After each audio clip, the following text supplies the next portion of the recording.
you guys give me a time when you have failed? Any examples? A test? How about something else that's not a test? Something bigger, you know? Were there any times, where you like, I don't know, maybe like you didn't get into a school you wanted to, or you like do something that you shouldn't have, you know? That's plenty of times. So let's look at some examples. Oh, I read you guys like a book. You might fail a test. Oh, or lose a friendship. Have you guys ever lost a friendship? That's, still counts. Or you made a bad decision, or you fall into the same mistake again. Well, these are all examples of failure. Now let's see what the word of the Lord has to say about failure. So we can read from Romans 3, verses 21 to 24. Let's all read this together on the count of three. All right. 3, 2, 1. But now, apart from the law, the righteousness of God has been made known, to which the law and the prophets testify. This righteousness is given through faith in Jesus Christ to all who believe. There is no difference between Jew and Gentile, for all have sinned and fall short of the glory of God, and all are justified freely by his grace through the redemption that came by Christ Jesus. All right, so what does this mean? It basically means that nobody is perfect, that even strong Christians struggle, fail, and make mistakes. Um, so there is no perfect person. There is no person that's free of sin. So when you do fail, what do you guys do? You try again. That's pretty good. I'm gonna start calling Steven. Steven, when you fail, what do you do? What do you do in particular? If you ever fail at something, you just move on. Okay, I guess that is a response. All right. All right. Sometimes we think that when we fail, you might think that you're the only one struggling and that everyone else has it together but you, and that you might be the only one to fail, but this ain't true. Now let's read from the book of Luke 22, verses 31 to 34. All right. William, do you want to read this one for me? Oh wait, here's the mic. Yeah. Simon, Simon, Satan has asked to sift all of you as wheat. But I have prayed for you, Simon, that your faith may not fail. And when you have turned back, strengthen your brothers. But he replied, Lord, I am ready to go with you to prison and to death. Jesus answered, I tell you, Peter, before the rooster crows today, you will deny me. You will deny 3 times that you know me. All right. So big question. What did Jesus tell Peter, or what's the point of the story? Rebecca, you want me to go back? Yeah. All right. So what did Jesus tell Peter, and what is the point of the story? Like, what's going on basically?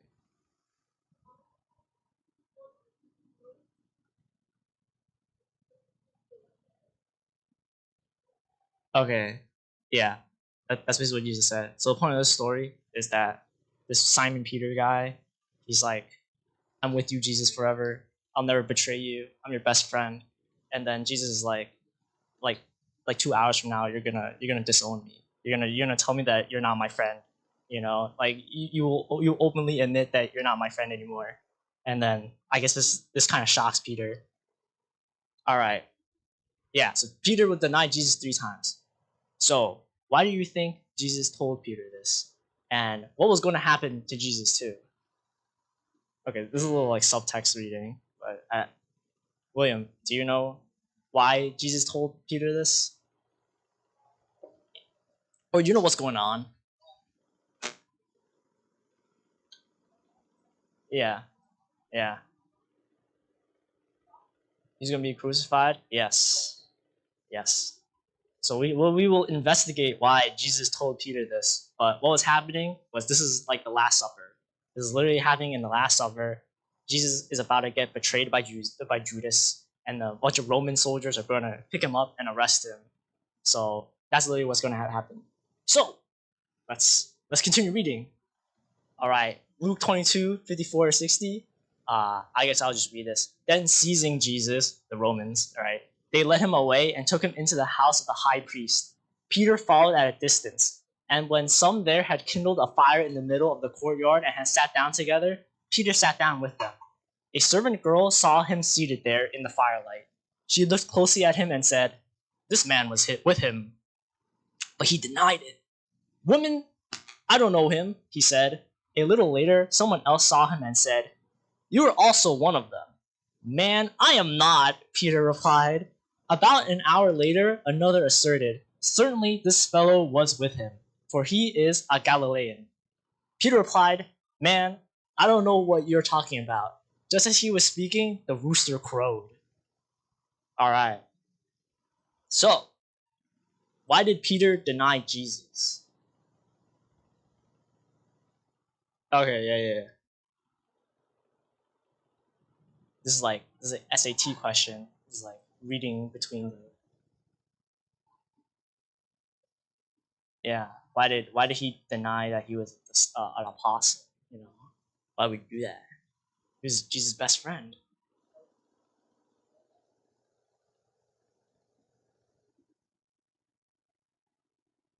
They weren't seen as good.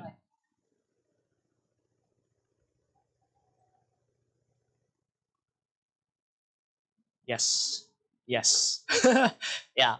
Okay. So the reason was because they were being hunted down. They were straight up being hunted down by the Romans. So he told those bystanders that he wasn't with Jesus out of fear for his own safety and a sudden human frailty. So, has there ever been an instance in your life where you could relate to Peter? Have you ever snitched out your friend because you thought you would get in trouble? You know, have you ever done that? Probably. All right. So again, going back, why did Jesus tell Peter, that he would betray him? And, why would he do that?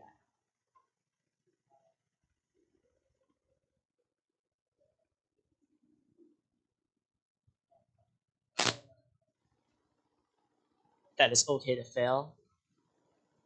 Yes.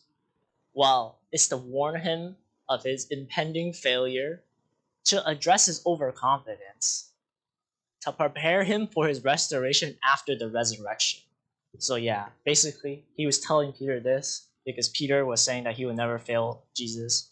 And Jesus was basically saying, like, "Whoa, you're being a little too boastful here. Like, you're literally about to, like, deny me."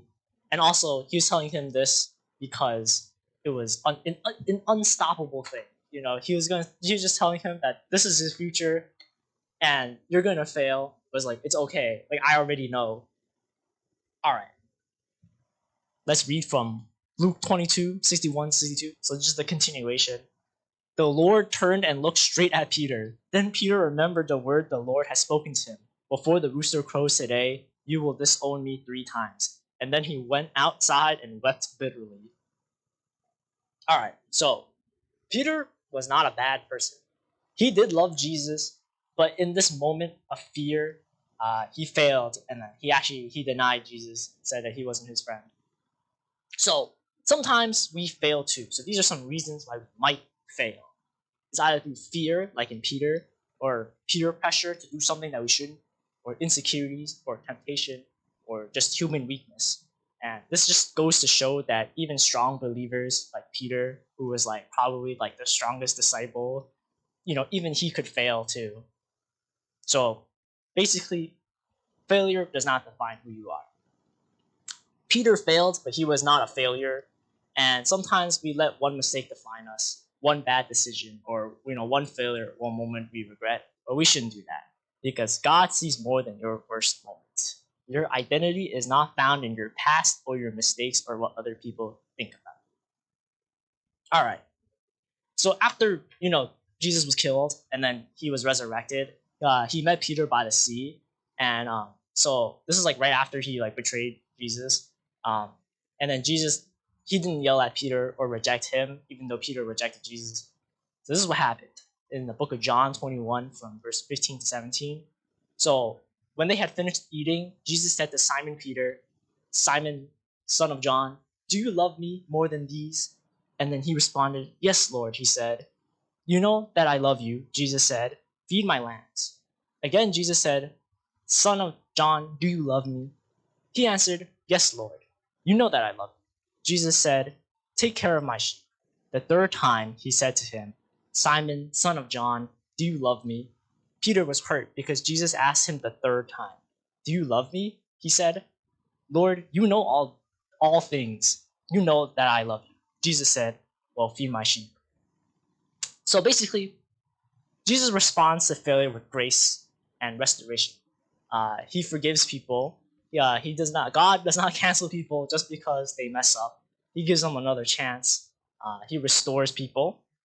So, takeaway message is that no matter what you have done, or any mistakes or any failures, those failures, they don't define you. You can always come back to God. You will always be forgiven, and your story is not over. Yes. All right. Yeah. That's that's it. That's it for today. All right. Well, let's close off the closing prayer.